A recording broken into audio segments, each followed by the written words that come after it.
All right, welcome. Today, we're going to take this incredible journey all the way from the deserts of ancient Arabia to a true golden age of innovation that literally shaped the world we live in. We're going to see how a new faith sparked a legacy that's, well, it's written in our numbers, our language, and even the stars above. So let's just dive right in. So this is the big question, right? The one we're really going to unpack. How on earth did a movement that started in one of the planet's toughest environments blossom into this global hub for science, for culture, for philosophy? It's an amazing story. Let's find out. Okay, so to really understand the rise of Islam, we have to rewind the clock. We need to get a picture of what Arabia was actually like right after the fall of the Western Roman Empire. It was a place totally defined by its harsh landscape and the people who learned to thrive in it. So picture this. The Arabian Peninsula was just this vast, hot, incredibly dry desert. Trying to farm there? Pretty much impossible. So the entire economy, everything, was built on trade. This naturally created two main groups of people. You had the super wealthy aristocracy living in cities like Mecca, and then you had the nomadic desert traders, the Bedouins. And at the center of it all, the most important city by far was Mecca. It was the beating heart for both commerce and religious pilgrimage. And right there, in the very heart of Mecca, stood this place, the Kaaba. Now, it's super important to remember that before Islam, this was a polytheistic shrine. It was a sacred spot where people came to worship many, many different gods. It was the absolute focal point of religious life, drawing people from all over. Just keep that in the back of your mind because its role is about to change in a massive way.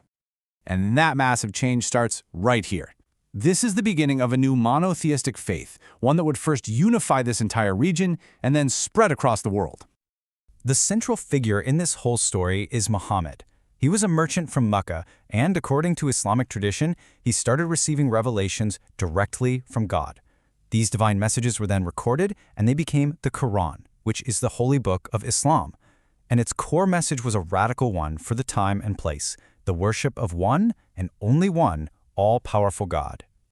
So, the core practices of Islam are beautifully summarized in what's known as the 5 pillars.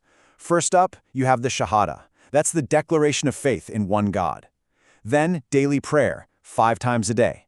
Third is alms, which is all about charity and giving to those in need. Fourth is fasting during the holy month of Ramadan. And finally, the Hajj, which is a pilgrimage to Mecca that every able-bodied Muslim hopes to make at least once in their lifetime.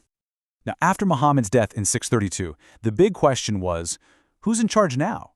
His successors were given the title of Caliph. The first 4 are known as the rightly guided caliphs, and under their rule, the territory expanded fast. But this was also a time of deep conflict, which eventually led to the first dynasty, the Umayyads, taking control, only to be overthrown later by the Abbasids.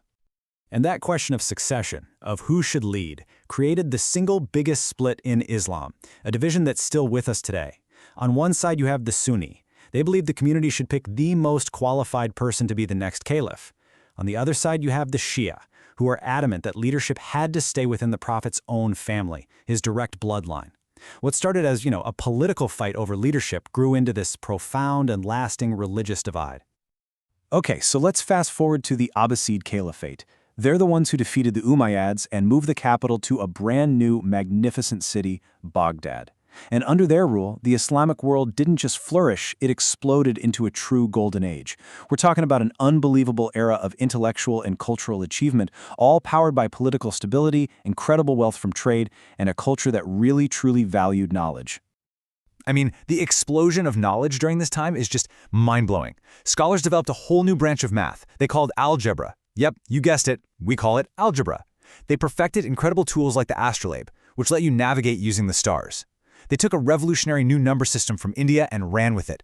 They even popularized these amazing games of strategy like chess, spreading them all over the known world. But of all the innovations, this one right here stands out. The concept of zero.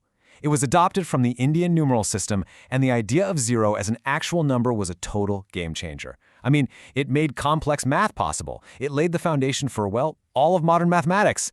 Think about it. Empires like Rome got by with their clunky numerals, but the Islamic world embraced this powerful new idea and it completely transformed everything.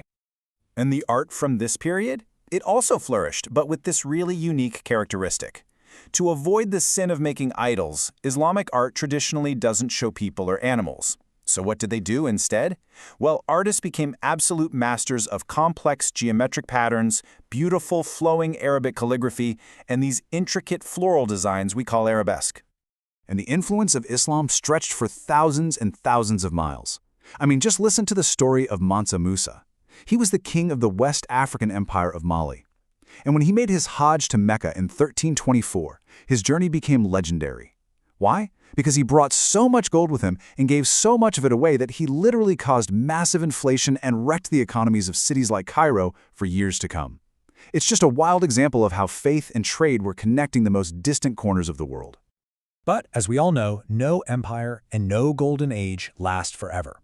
The political unity of that massive Abbasid caliphate started to crack, thanks to pressure from both inside and out. Yeah, the Abbasids were facing threats from all over. From the west, you had the European Crusaders. Then internally, the Seljuk Turks pretty much seized all the real political power, turning the caliph into just a figurehead. But, as you can see here, the biggest, most devastating blow came from the east. In 1258, the Mongol invasion just swept through, they sacked the capital of Baghdad, and they killed the last Abbasid caliph. Just like that, the era of a single, unified caliphate was over. But the end of the caliphate wasn't the end of Islamic civilization, not even close. Instead, power just became decentralized, and out of that, 3 new, incredible empires rose up. In Turkey, the Ottomans came to power and conquered Constantinople. Over in Persia, the Safavids built a powerful empire with Shia Islam at its core. And in India, the Mughals created this incredible legacy of jaw-dropping architecture, including, of course, the Taj Mahal. So you see, while that unified caliphate ended centuries ago, its legacy is absolutely all around us. It's in the algebra you had to learn in school, it's in the Arabic numerals we use every single day without even thinking about it, and it's in the very names of the stars we see in the night sky. The Golden Age of Islam didn't just hold on to ancient knowledge. It built on it, expanded it, and passed it on to the rest of the world. Which really makes you wonder, doesn't it? What part of that Golden Age are you going to see today?